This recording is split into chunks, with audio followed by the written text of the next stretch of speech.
Bonjour. Alors aujourd'hui, j'ai le plaisir de rencontrer Pierre-Luc que j'ai interviewé.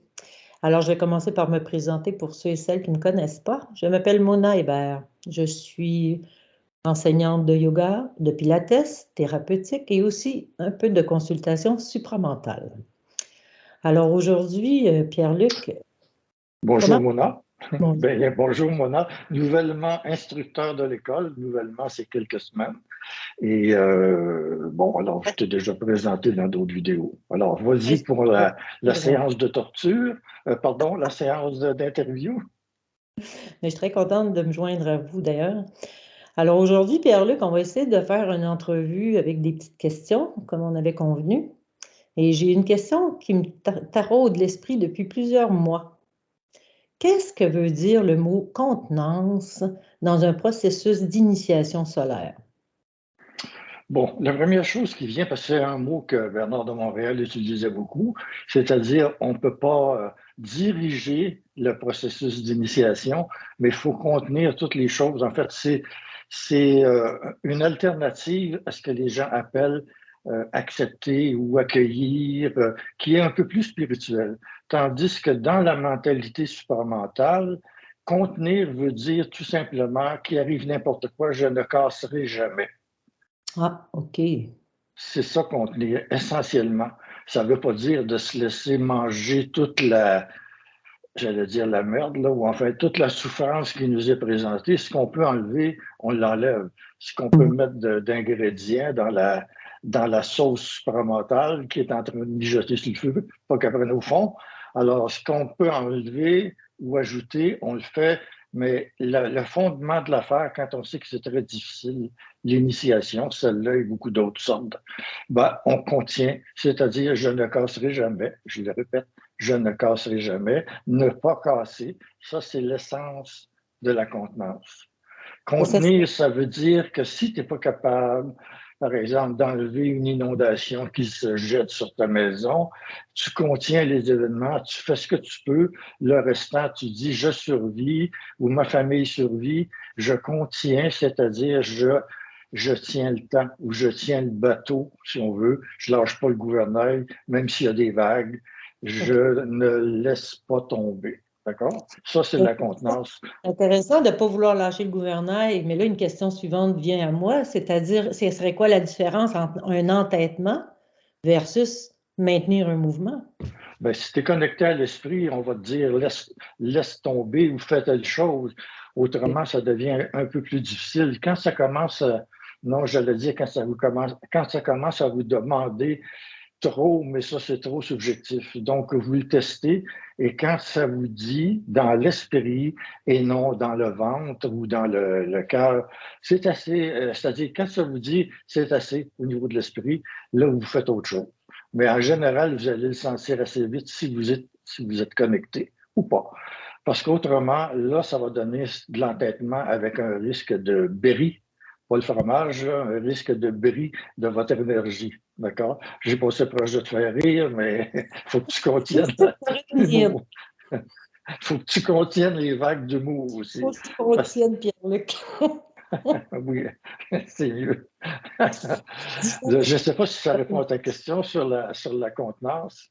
C'est intéressant. Ben, Mais les gens, ben, là, j'y vais avec l'expérience de consultation. Les gens vont me demander souvent, moi, ça ne me parle pas le contact. Donc, ça veut dire qu'ils n'ont pas le contact s'ils n'ont pas l'information de contenir un mouvement ou pas.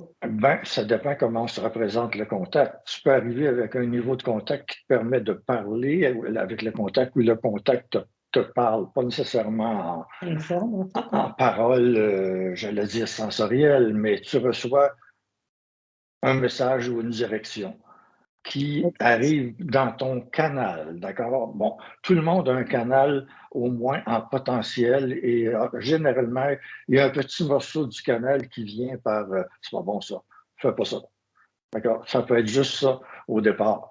Donc, on ne demande pas que vous soyez des médiums, ni des fusionnés, des supramanteaux, voilà, pour le manteau d'hiver, parce que commence à faire froid. Donc, on ne demande pas que vous soyez à des échelons impossibles, là, ou en tout cas possibles beaucoup plus tard. C'est uniquement de respecter. Les gens disent ce que vous sentez. C'est bon, parce que si vous ne sentez rien, vous n'entendez rien, c'est bon que vous sentiez quelque chose. Mais vous avez quelque chose de plus que le senti. C'est une sorte de, j'allais dire, de message ou de direction qui va aussi dans votre senti. C'est-à-dire, ça peut être j'ai pas le goût de faire ça ou j'ai le goût de faire ça, mais c'est toujours filtré par l'esprit. Éventuellement, plus vous comptez sur l'esprit, plus vous avez des informations exactes. Mais au début, vous ne l'avez pas en général. Vous n'avez pas ce contact-là. Le contact, c'est un gros mot. Un gros mot, des fois. Bon. Alors, je l'ai supprimé, cette tête-là. Un gros mot MAUX aussi. Oui, c'est ça. Donc, parce que ça, c'est très intéressant. Aussi, à un moment donné, je vais le faire. De dédramatiser ou désacraliser les mots entendus de la bouche de Bernard de Montréal, pas parce qu'ils ne sont pas bons. Ils étaient bons au moment où il les a prononcés. Donc, quand vous pensez à ces mots-là, ils sont beaucoup plus imposants ou beaucoup plus lourds quelquefois que la réalité. D'accord? La réalité d'un contact, c'est d'être présent à soi. À soi. D'accord? Et plus vous cultivez ça, c'est-à-dire plus vous laissez cette chose-là exister, ce contact-là, moins vous pensez à un contact parce que vous parlez à vous-même. Vous pouvez appeler ça un contact, mais ça a l'air plus dramatique ou plus spécialisé ou plus tout ce que vous voulez. C'est en réalité. Oui, oui, c'est ça. Laissez faire l'éthérique, le cosmique, tout ça. Vous parlez à votre correspondance.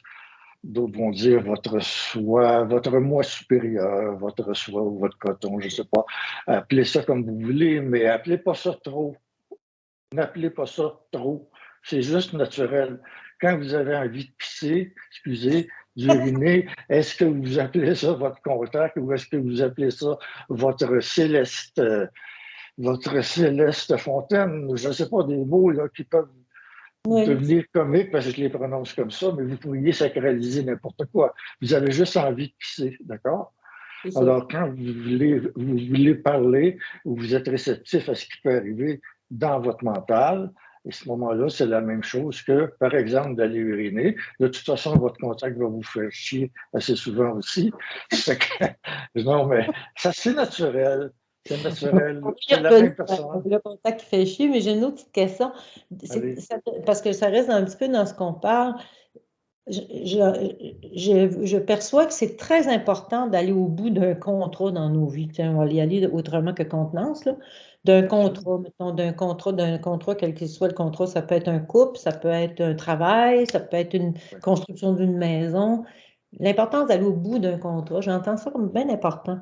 Est-ce que tu perçois? Il est très important, particulièrement celui-là. Si tu donnes l'exemple du couple, que tu dégages du couple pour des raisons insignifiantes, égoïques, tout ça, là, tu as manqué ton coup. Si tu dégages d'un couple pour des raisons intelligentes, ça paraît parce que tu es convaincu de ça, ça vient pas des instincts. J'ai le goût d'aller voir ailleurs, je sais pas, elle a les genoux, il y a les genoux trop gros. Bon, on peut en mettre des raisons ou des prétextes. Là, si tu coupes ton contrat parce qu'il faut que tu le coupes, d'accord? Parce que ça peut, quand une période a été. Ça peut être la fin du contrat, oui, un divorce le aussi. contrat peut être fini. Le chemin est terminé, dans un sens. Oui.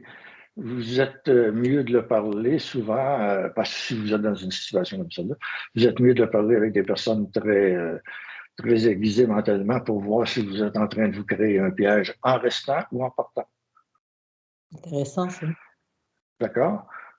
C'était quoi la question? C'était, par exemple, aller au bout du contrat. Oui, le contrat Comment on sait vous a... bout d'un contrat, c'est aussi la question Oui, qu'on peut bien, se c'est ça. Il y a des contrats contre lesquels tu peux aller, sur lesquels tu peux jouer, mais celui de votre programmation de vie, vous ne pouvez pas jouer avec. Quand on parle d'initiation, surtout des initiations qui sont à des niveaux d'intelligence et de lumière tellement profonds et étudiés et pré-étudiés, vous n'avez pas le choix de passer à côté, sinon vous payez un prix. Ce n'est pas des menaces, vous allez aller en enfer, vous allez aller au ciel.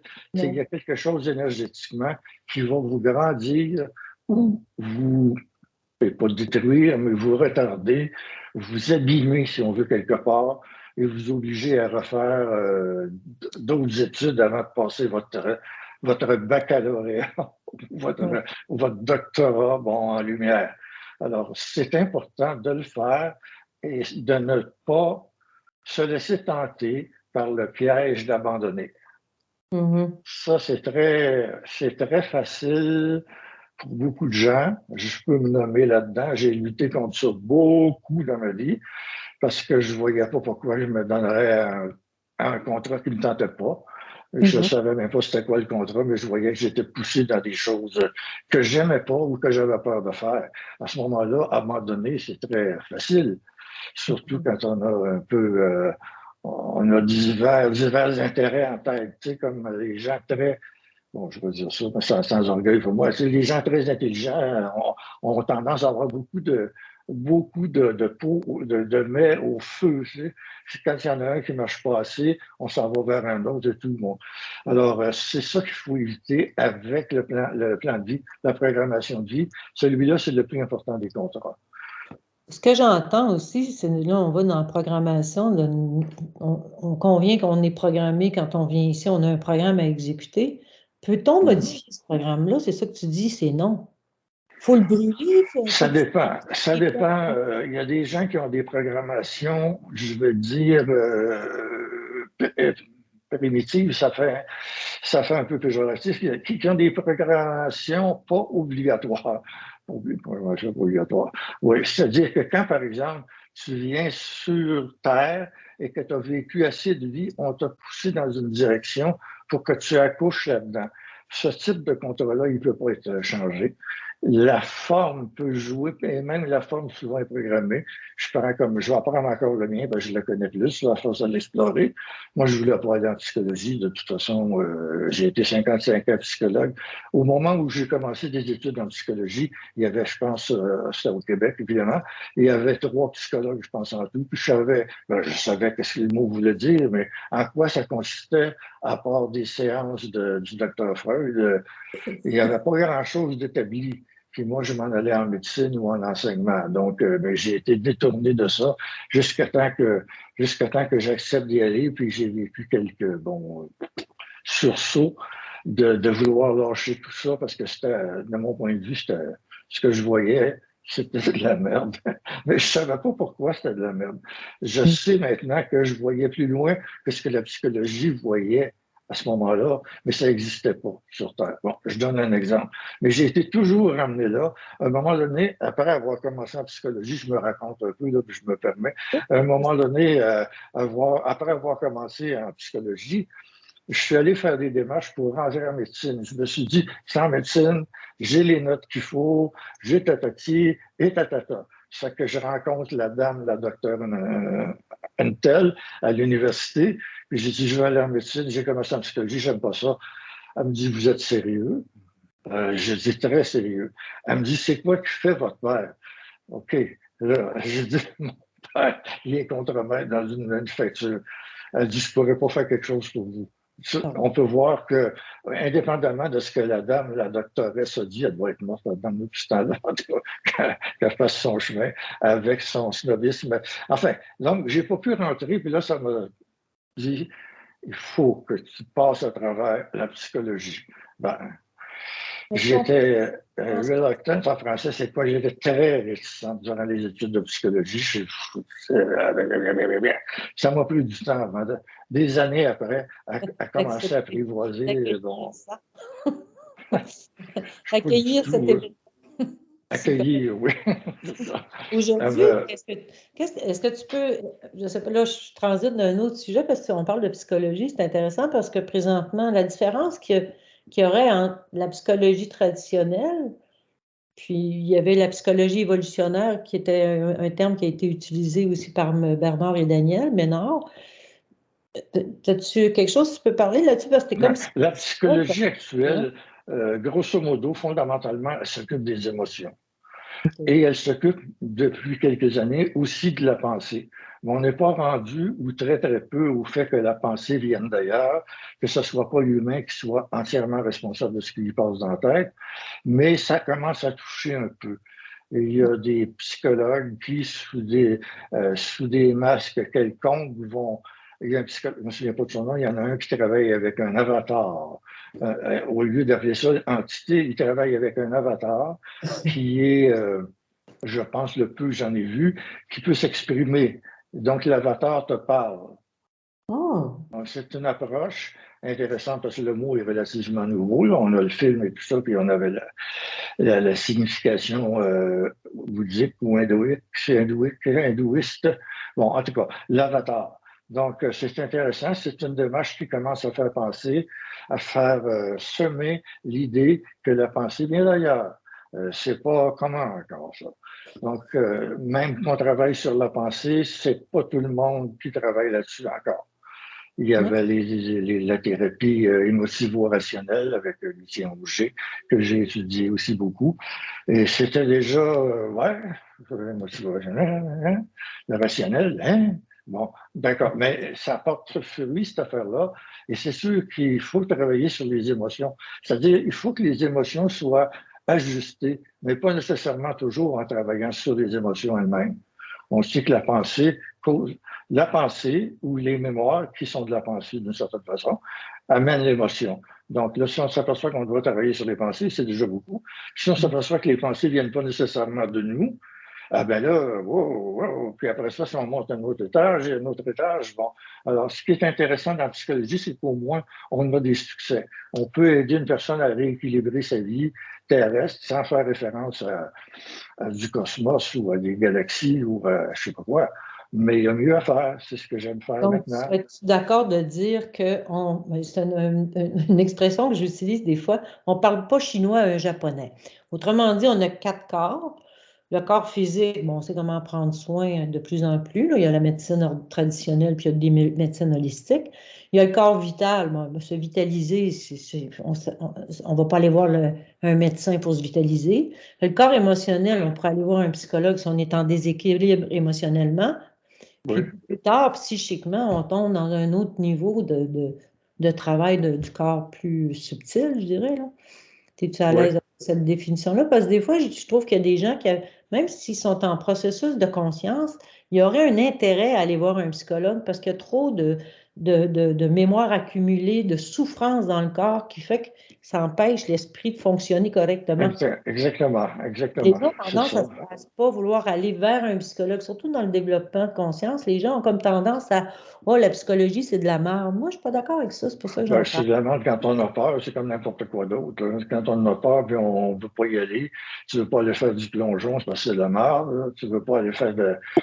C'est ça, c'est un réflexe naturel de penser que c'est à cause de la merde que je n'y vais pas. Ben non, c'est à cause de ma peur à moi que je n'y vais pas. D'accord? Puis aller voir un psychologue, c'est bon. C'est pas nécessaire que ce soit un psychologue. Oui, le psychologue est formé à ça, mais il y a d'autres personnes, Thérapeute. des thérapeutes, oui, des thérapeutes pas de toute la cabine, là, ça a l'air fou ça aussi de dire ça, mais de plusieurs orientations qui sont très bonnes, des personnes, oui, qui sont très bonnes. Là, je ne veux pas en nommer, mais il y en a des très sérieuses qui sont des approches qui sont très bonnes aussi. Pas nécessaire d'être psychologue, absolument. Et quoi donc encore? C'était quoi la question? C'était Stéphane? Ouais. Ah oui, c'est parce que tu as dit, il y a 4 corps. Je ne sais pas s'il y en a 4, 7 ou 9. Il y a bien des théories là-dessus. Puis moi, je ne les distingue pas de Je parle des corps moi-même. Là. inférieurs, je ne parle pas des corps supérieurs. En tout cas, ça, on passera là-dessus parce qu'il y Ouais, en a parce que 7 corps. C'est comme les chakras, ça. Il y a 7 chakras, 49, 94, il y en a 200 000 à la fin. Non, je ne sais plus. Le rendu là, je ne sais plus. Dans mon domaine, Il y a des gens qui disent qu'il y a 49 chakras, il y en a d'autres qui disent 7 chakras, il y en a d'autres qui disent... Ben, rendu là... Peut-être que ça se multiplie avec le temps. Tu sais, je veux dire, si les chakras s'accouplent ensemble, peut-être que ça fait des sous-chakras. Puis des... Non, non, ben c'est toujours à la blague. Mais il y a bien des versions là-dedans. Plus on voit les choses, on peut penser que tout ça, c'est des chakras à 7 fois 7, ça fait 49. Tu sais, il y a toujours quelque part un multiple de 7 là, qui fascine les gens, mais c'est vrai qu'il y a quelque chose avec le nombre 7. Bon, alors, je dis aux gens, là, arrêtez de vous occuper de ça. Placez-vous en situation de bien contenir, ce que tu as dit au début, de bien contenir votre processus qui est déjà préparé, j'allais dire contre votre volonté. Des fois, c'est un peu ça, contre la volonté de votre ego, mais il est déjà préparé. Mettez-vous en position de réceptivité ou de non-blocage, en tout cas. Quand je travaille en coaching, parce que c'est ce que je fais, là, je ne suis plus psychologue, mais il faudrait que je trouve un terme, donc si j'en trouve un autre. Quand je travaille en coaching, je fais que les gens s'ajustent, si on le met en termes de chakra, qu'ils réajustent leur corps. Mais la première étape est toujours de débarrasser les blocages. Et il y en a toujours, c'est des tâches, des décisions qui doivent être prises, qui n'ont jamais été prises, qui sont retardées pour toutes sortes de raisons. La peur ou le manque de conscience d'une direction de vie, que c'est l'esprit qui mène ça et tout, ou des traumatismes. Ben, il y a beaucoup de choses, là, ça ne prend pas nécessairement 10 ans à nettoyer ça. Il y a des trucs, des trucs, c'est pas de la magie, mais il y a des trucs pour accélérer ce processus-là, pendant que l'autre, l'initiative supramentale, on va dire comme ça, pendant que l'autre se déroule. Et plus on règle, plus on nettoie le chemin, ben, mieux ça va, moins il y a de souffrance. On ne peut pas garantir qu'il n'y en aura pas, parce qu'on n'est pas conscient de jusqu'à quelle profondeur, souvent, va le nettoyage à être fait. Le processus lui-même fait un nettoyage, mais tout ce qu'on peut faire soi-même, c'est avantageux, je veux dire. C'est avantageux, c'est moins souffrant. Ben, ce que je comprends aussi, c'est que ce qu'on appelle le ménage qui se fait quand on est en prise de conscience de ce qui se passe dans notre tête. Bon, j'ai perdu le fil, Pierre-Luc, purée. Bon, ça m'arrive souvent ces derniers temps, parce que ça a coupé. Pouf. Je reviens avec d'autres choses. Prise, la présence à soi. Tu peux m'expliquer comment on cuit, comment on va cuire un ossobuco, par exemple, peut-être? J'ai changé de sujet pour s'accommoder. Oui, carré, c'est de ma faute, mais c'est pas de ma faute, mais ça m'arrive dernièrement. C'est pas grave, on s'en fout. J'aime beaucoup l'idée de la présence à soi, mais pratiquer la présence à soi, une chose que j'aimerais que tu nous parles, moi, la phrase qui me vient tout le temps quand je parle de présence à soi, c'est que le matin, quand je me lève, la première chose que je surveille, c'est comment je me sens. Ben oui. Si je me sens bien ou pas. Oui, c'est très bien. Ben, c'est ça. C'est comment je me sens c'est un petit truc. et comment je suis réceptive à la vie. Là. Ça va avoir l'air un petit peu de tonton, là, parce que c'est répété de toutes sortes de formes. Mais comment je suis réceptive à la vie? Je suis en vie. Qu'est-ce qui se passe? Il n'est pas supposé se passer un affolement, ni du cerveau, ni des émotions. Il y a quelque chose à régler si c'est ça. Sinon, vous vous levez, puis vous êtes à peu près, on va dire, frais et dispo. Ça dépend de votre âge, ça dépend si vous avez une maladie à long terme. Même à ça, il y a une pratique qui doit être faite pour s'en tirer le mieux possible avec l'inconvénient. Mais disons que vous n'avez rien de particulier à vous occuper, que ce qui va vous passer, on va dire ce qui va vous passer à travers la tête, ce qui va vous passer comme inspiration, vous ne l'avez pas nécessairement en vous réveillant. Et la seule chose que vous regardez, c'est, ben, je vis, qu'est-ce que je fais? Je me repose, j'ai pas assez dormi, ou je vais me prendre une douche, ou je vais aller faire du conditionnement physique. Mais pas par obligation. C'est ce que le mouvement énergétique vous propose. Ça, c'est intéressant, mais difficile à suivre quand on n'est pas habitué. Oui, très. Parce que il faut quand même convenir avec... Moi, j'ai un horaire de vie assez souple, mais la plupart des gens ont des horaires de vie extrêmement rigides, d'aller travailler à telle heure, manger à telle heure. D'aller mener les enfants à la garderie, d'aller ci, d'aller ça, d'aller faire les achats de Noël, bon, éventuellement, il peut y avoir un échelon des priorités dans tout ça. C'est-à-dire, si je n'ai pas le temps ou l'énergie de faire certaines choses, je vais enlever je vais suspendre les activités du bas, je vais faire celles du haut. Du haut, je veux dire celles qui doivent être faites. Là. Si tu as des enfants, il faut que tu t'en occupes. Bon. OK. Donc, c'est un petit truc que je veux amener des fois aux gens parce que c'est simple comme question. Est-ce que je me sens bien? Si je me sens bien ou j'ai la paix dans l'esprit, dans mon mental, je pars ma journée. Mais s'il y a un inconfort, je me mets. On passe à l'étude. Là, on passe à un autre sujet. Passer à l'étude de nos vies. C'est tellement dur à appliquer, ça. Mais c'est quoi? Non, mais excuse-moi, parce que je ne capte pas la vibration de ta question. L'étude de nos vies, ça fait un peu, je ne sais pas, là, Passer à l'étude. ça fait pas vivant. Ça fait un Je peu. l'explique, Pierre-Luc. Écoute, passer à l'étude, pour moi, c'est que, mettons, je me lève le matin, je ne suis pas bien. Ça m'arrive des fois. Ben moi, c'est Ouais. passer à l'étude. Autrement dit, j'amène, il y a comme un observateur qui automatiquement, je regarde qu'est-ce qui se passe, puis je cherche une solution. Moi, ça cherche toujours des Non, solutions. mais regarde ton geste, là. Regarde ton geste. C'est ta main droite que je vois qui a fait ça. Donc, ton observateur est sur le côté, pas sur le même côté, mais il y a le même modus vivendi que les entités. Souvent, les entités négatives sont du côté gauche. Souvent, pas tout le temps. Côté Et quoi? Attends, tu as sont parlé du de... côté, sont du côté gauche. Ah, OK. Les pensées toxiques sont souvent, pas toujours, parce qu'il y a toutes sortes de facteurs. Bon, parce que les gens, quand ils me parlent de ouais, mais ça me dit telle chose, puis ils me montrent le côté gauche, puis c'est quelque chose qui est négatif, ça me dit que je suis pas bonne, ou ça me dit que ça vaut pas de la merde, qu'est-ce que je fais? Ben, excusez pour les Français, là, pour le langage québécois. Bon, alors, oui, quand les gens pensent c'est comme la question de l'ange gardien, que certains, dont certains ont la notion. Il y a le bon ange puis le mauvais ange. Si on remplace ange par entité, eh bien, on a la même chose. Si tu reçois une information, au début, c'est difficile. Si tu reçois une information valable, elle va être au centre de toi. D'accord? OK. Tu vas la sentir partout et principalement au niveau je dirais pas du cerveau, mais du canal central. Si ça commence à biaiser vers la droite ou vers la gauche, attention, tu es en train de te faire donner soit une mauvaise information ou soit de te faire piéger carrément. D'accord? Quand tu me dis, je vais demander, j'ai un observateur, as-tu besoin d'un observateur sur le côté droit? Ben, je ne sais pas si c'est ça qui se passe vraiment. Là. Moi, j'ai l'impression que c'est ça qui se passe. C'est comme quand j'ai un état Oui, trop. oui. Ben là, je deviens. Je ne veux pas parler de jeu, là, mais quand c'est Oh, trop non. intense un état, j'ai tendance à prendre beaucoup de recul. C'est pour ça que je dis ça, puis à me mettre sur un état plus neutre, de sortir, de regarder ce qui se passe. Mais je le parle de même, effectivement. Fait que je ne sais pas. C'est intéressant.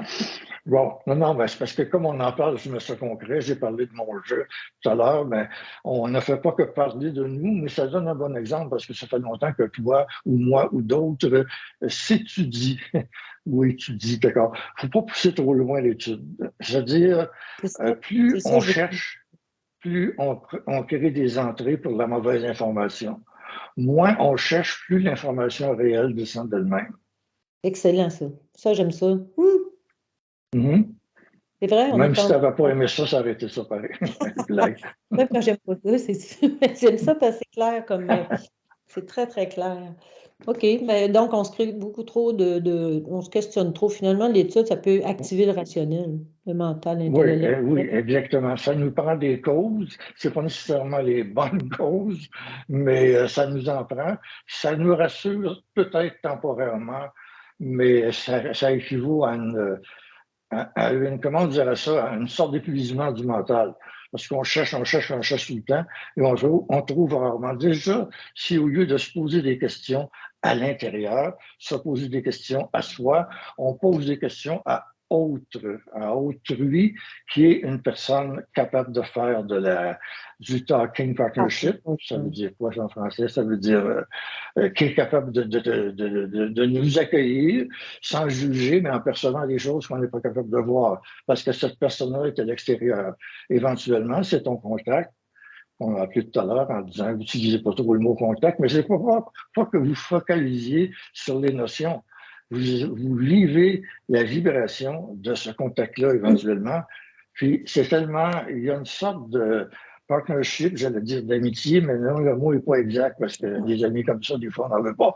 Mais vous avez une sorte d'alliance. Vous avez une sorte d'alliance avec ça. Puis il, on ne sait pas quoi au masculin, elle la contacte, je ne sais pas. En tout cas, c'est non-genré, mais ça répond.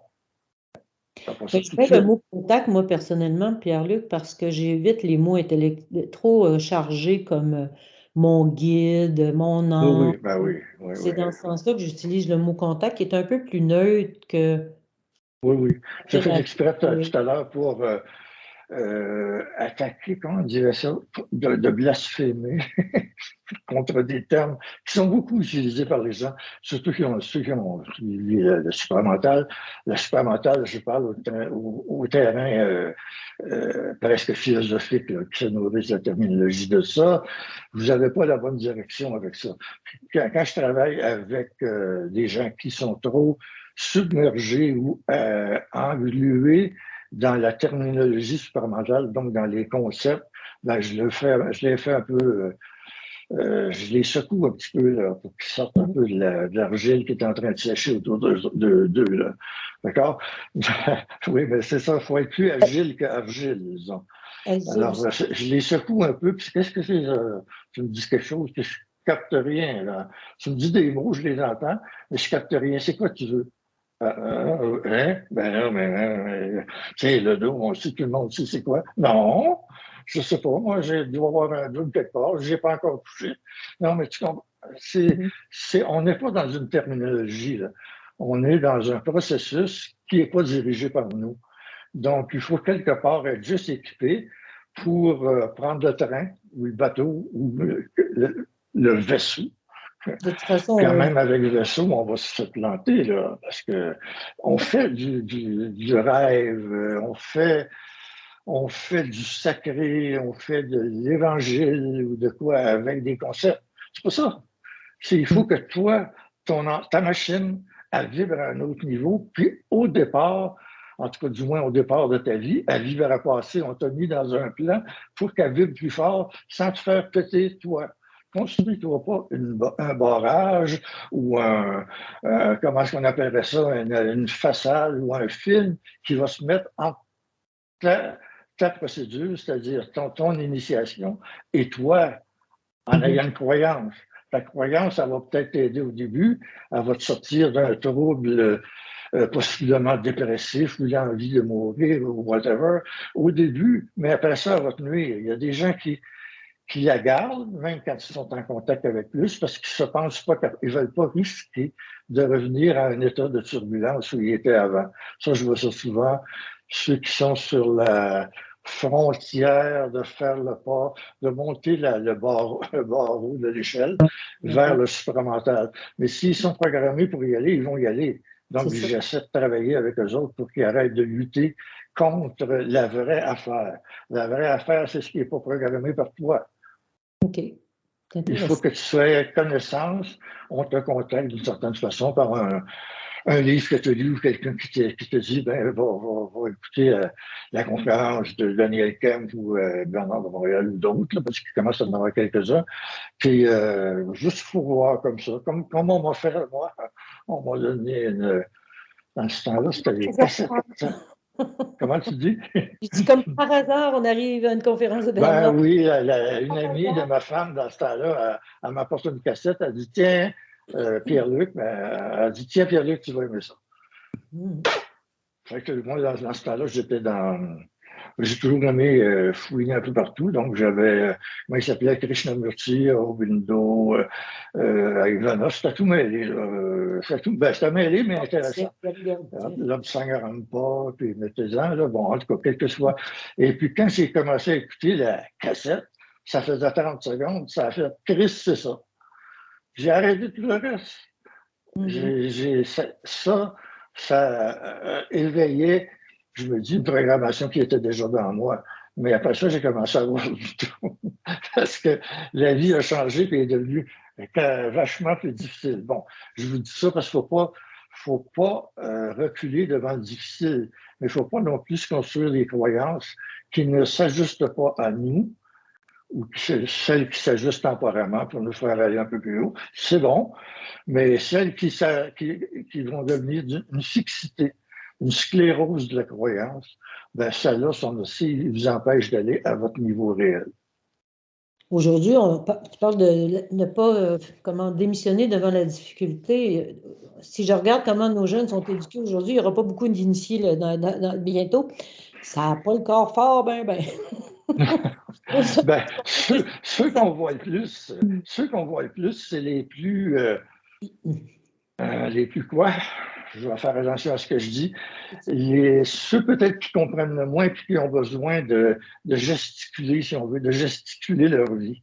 D'accord? Il y en a qui c'est testiculer aussi, ça dépend des gens. Mais ceux qui ont besoin d'extérioriser quelque chose qui est juste fugace, qui n'a pas de profondeur, si on veut. Il y a des jeunes, j'en vois de temps en temps, qui ont attention, on appelle ça une réflexion intérieure. Là, on ne peut plus parler de réflexion, mais qui ont quelque chose, ils ont un noyau intérieur qui est déjà très évolué. Il faut les repérer, ceux-là, parce qu'ils ne savent pas c'est quoi, là, Bernard de Montréal. Là, j'en ai pas obligé de parler toute la vie durant de l'Évangile de Bernard de Montréal. C'est très bon, puis j'ai adoré ce gars-là. Là, je veux dire, c'est une personne significative dans ma vie à moi, à mon époque. Là, si Sur on la parle des planète jeunes, aussi, il y avait une mission, une fonction planétaire qui n'a rien à voir avec l'individu. Il est venu oui, implanter quelque chose. Il faut quand même. C'est un avatar. oui, On parlait d'avatar tantôt. Intéressant, mais c'est parce que moi, je veux rester sur le terrain. C'est ça, le plancher des vaches? oui, on peut appeler ça les vaches. On est pas mal dans la vacherie, c'est dans ce monde. On ne va pas partir là-dedans, Pierre-Luc. Non, je t'encourage pas là, dans la déviation pseudo-humoristique. Donc, vivre nos vies. Si j'en comprends quelque chose de tout ce qu'on parle, c'est que le plus important, c'est d'être présent à soi, puis de vivre nos vies avec tout ce que ça implique, même si on est conscient, ce n'est pas nous autres qui pensent. Exact. Hmm? C'est ça. C'est ça. Ça D'accepter ressemble à. hein, parce que C'est pas un abandon, c'est pas un abandon, c'est un lâcher prise par rapport à ce que l'ego voudrait. Se donner l'habitude de vouloir, de désirer, de se reprocher de ne pas l'avoir, de s'étudier, puis tout ça. Et ça, c'est un lâcher prise complètement là-dessus. Je vis en harmonie avec ma direction de fond. Là, c'est des mots, mais ça veut dire que vous avez trouvé un peu ce pourquoi vous êtes designé en anglais, ce pourquoi vous êtes fait, ce pourquoi vous êtes programmé. C'est sûr que c'est pas souvent évident dans les plus jeunes années. Souvent, c'est au niveau de la peut-être quarantaine, moi je mets un chiffre, souvent, une fois que les enfants sont élevés, quand on a les enfants, et qu'on est un peu plus dégagé, on commence à se demander c'est quoi qu'on fait là. On a pu se le demander avant, mais souvent, dans la quarantaine, on se dit, oui, mais là, je vais m'attacher à mes enfants puis à mes petits-enfants pour le reste de ma vie, ou j'ai d'autres choses à faire, moi, là. Puis là, ben, il y a un travail qui se fait. Et c'est ça, ouais, je me cherche, les gens vont dire, je me cherche. J'ai fait tellement de choses, j'ai voyagé, ça n'empêche pas de continuer à voyager, mais là, tu veux savoir qui tu es profondément. Évidemment, qu'est-ce que tu vas faire qui va avec ça? On appelle ça une deuxième ou une troisième vie. Là. On l'appelle comme on veut, c'est qu'on revient plus près du noyau central de soi. Je retiens le mot lâcher prise. C'est vraiment Oui, oui, ça. oui. C'est arrêter de vouloir contrôler. C'est pas la même chose que de décider de faire une chose qui s'impose à nous. Non, mais le Ça, lâcher ça demande prise, de la volonté. ça donne L'autre, c'est du vouloir, du vouloir. C'est pas pareil. volonté. Définis-donc Oui, ça, mon cher Pierre-Luc, le mot volonté. Parce que j'entends beaucoup de gens qui parlent de supramental, la volonté, l'intelligence, volonté, amour, trois principes. Là. oui, trois Pas de alephes, comme ils disent volonté. dans le langage. Les alephes, c'est les lettres de l'alphabet hébraïque. Mais enfin, de toute façon, je ne veux pas essayer de nommer combien il y a ça? Quatre. Non, les premiers alephes, c'est dans l'ordre que vous voulez. En tout cas, il y a amour, intelligence et volonté. Évidemment, ces trois alephes-là, qui veulent dire le début, la source, le noyau central de chaque centre d'énergie, ben, ils ne sont pas du tout sous sous la gouverne de l'ego. C'est-à-dire, plus il y a d'ego, moins tu rejoins tes alephes. Les alephes correspondent à des endroits du corps qu'on appelle des chakras. C'est pas la même langue, mais bon, il y en a qui ont identifié ça. Bon. Et quand ta vie actuelle d'être humain est capable de refléter une partie des trois premiers, chakras ou centre d'énergie, j'aime bien Aleph parce que ça fait référence à la psyché encore plus que les chakras. On a l'impression que c'est juste des endroits du corps. Bien sûr, les énergies de ça sont en relation avec autre chose. Mais quand je parle d'Aleph, c'est parce que ça élève l'esprit. Bon, on n'est pas en contact avec l'intelligence, l'amour et la volonté, au sens où les plans d'énergie le conçoivent. On peut en avoir un peu à la longue, plus on se détache de notre nature, j'allais dire pré-humaine, de notre nature égoïque, plus on se détache de ça, plus on s'approche de l'autre. C'est de l'élévation. Beaucoup de gens Voilà. associent facilement le mot volonté à je veux quelque chose, j'ai Ben la oui, volonté. Ça, c'est oui. ce mot. Ben, la volonté dont tu parles, c'est Moi, la j'associe ça à volonté, l'autorité. moi je l'appelle le vouloir, d'accord? Ben, c'est D'accord? peut-être pas moi qui ai inventé le mot. Je fais une différence entre le vouloir puis la volonté. La volonté, elle s'applique à des choses que tu dois faire et que tu vas faire rapidement et efficacement en perdant pas ton énergie. Tu vas travailler de façon intelligente en direction de ce que tu dois faire et non de ce que tu aimerais faire ou ce que tu désires faire, ce que tu souhaites. Alors, non, c'est que tu dois faire et ça, c'est dans l'essentiel, c'est préprogrammé. Hmm.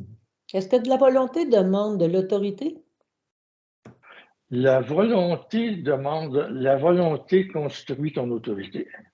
La volonté construit l'autorité. Intéressant, ça. Ben, je ne sais pas, là, je viens de me donner. On n'est pas vieux, les amis. Oui, parce que l'autorité, tu ne construis pas ça, ça se dégage de toi. Ça émane de toi quand ton énergie est bien placée, quand tu as enlevé les grains de sable dans les engrenages et quand tu te manifestes, j'allais dire t'exprimes, mais c'est pas juste la parole, mais c'est quand tu te manifestes dans la chose dans laquelle tu es supposé dès le départ exceller. OK. C'est une autorité. On te reconnaît, tu n'as pas besoin de dire j'ai une autorité. Tu peux le Non, non. constater, là, mais c'est pas ça qui compte pour toi. Toi, c'est t'asseoir ta puissance en étant sur ton socle et c'est quoi le mot que je cherche là, que sur ton moi central. Centrique, être centrique, c'est de centricité vient avec autorité pour moi, c'est l'autorité.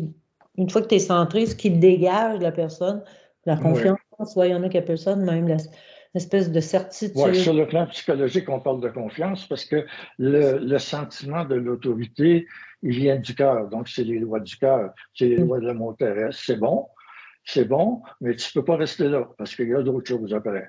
Donc, quand tu parles de centricité, il faut que le mental supérieur ou le supramental ou l'ultramental ou l'extramental, bon, enfin, tout ce qu'on peut dire là-dessus qui est plus haut que le niveau du cœur. Plus haut que le niveau du cœur, ça ne veut pas dire que le cœur, c'est pas bon. C'est comme les intestins. Je reviens, je suis obsédé. C'est comme les intestins. C'est pas grave qu'ils soient plus bas que le cœur dans le corps et dans les vibrations, mais tu en as besoin. Mhm.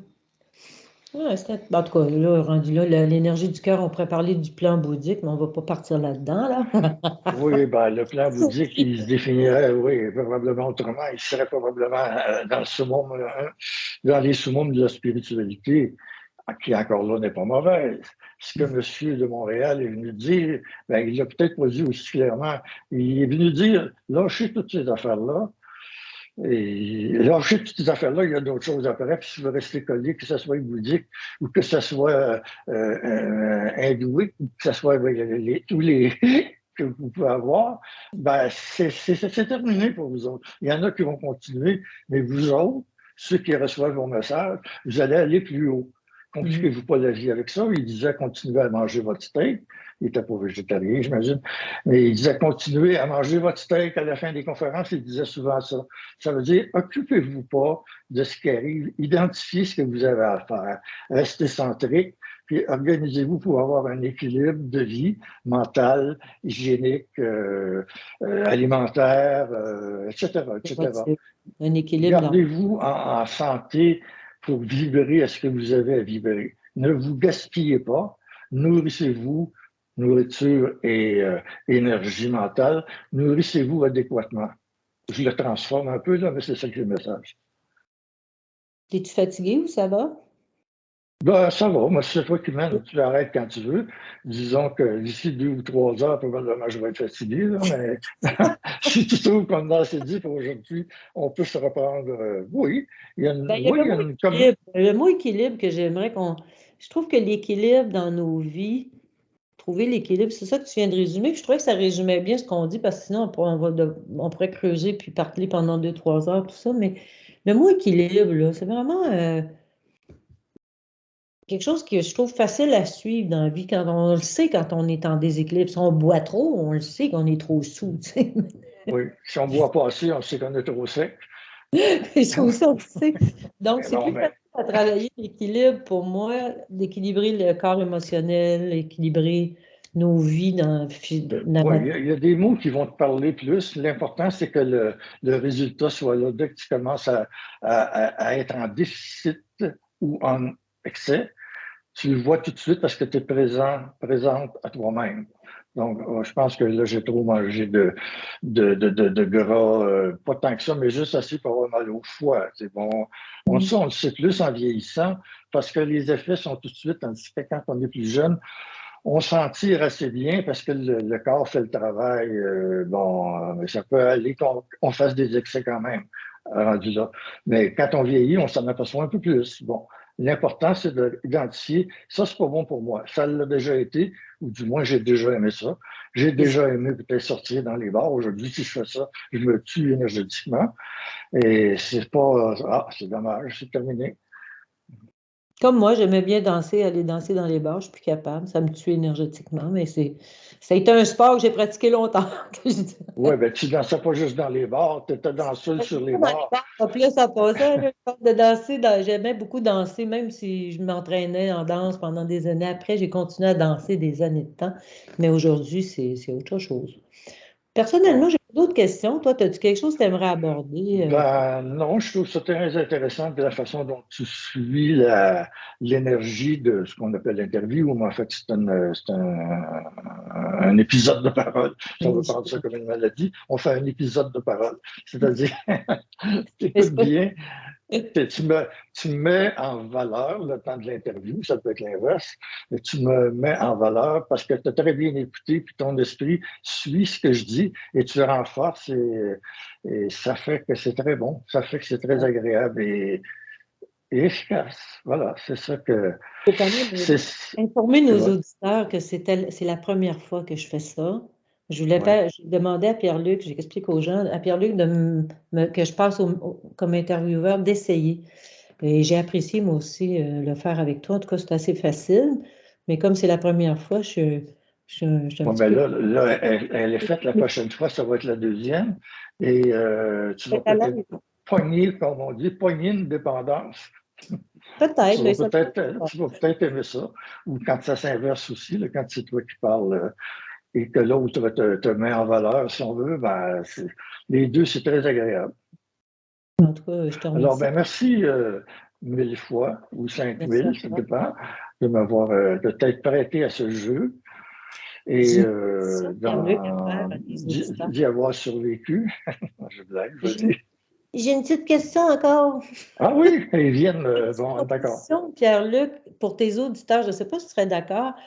Dans un contexte où on pourrait revenir en ligne, ce serait le fun que les gens nous écrivent des questions qu'on pourrait peut-être essayer de répondre. Si les Oui, gens veulent participer, est-ce qu'il y a un moyen qu'on pourrait faire ça sur le site?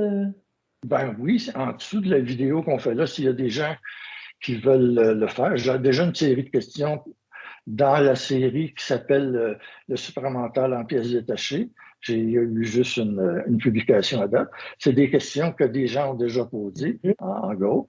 Mais si les gens veulent en ajouter d'autres, on ne permettra pas de toutes les traiter en même temps. Là, ça va être trop difficile. Il va falloir réécrire un évangile Non, quelconque. ben, Je pense pas qu'on Mais doit ceux, mais ceux ça qui se veulent peut. souligner quelque chose qui serait important d'être dit, sans nécessairement faire, comment dire, comment on dit ça, là, un traité complet de toutes les questions possibles. Mais allez-y. Question, pas raconter vos vies, là, on veut juste des Non, non, questions. non, non. La question est sur un plan plus général. C'est pas quel est le maximum que je ne dois pas dépasser pour acheter ma prochaine voiture. Il n'y aura pas grand chance que vous ayez une réponse à ça, parce qu'il y a déjà d'autres. Bon, je tourne toujours un peu ça là, sur le bord du ridicule. Non, non, vous comprenez que c'est des questions qui vous tiennent à cœur, peut-être, et ouais, qui sont Si vous avez des questions, plus. on vous invite à les poser. On va peut-être pouvoir aider à répondre à certaines questions. Puis en plus, Ouais. des fois, quand les gens posent des questions, ça leur apporte eux-mêmes une réponse.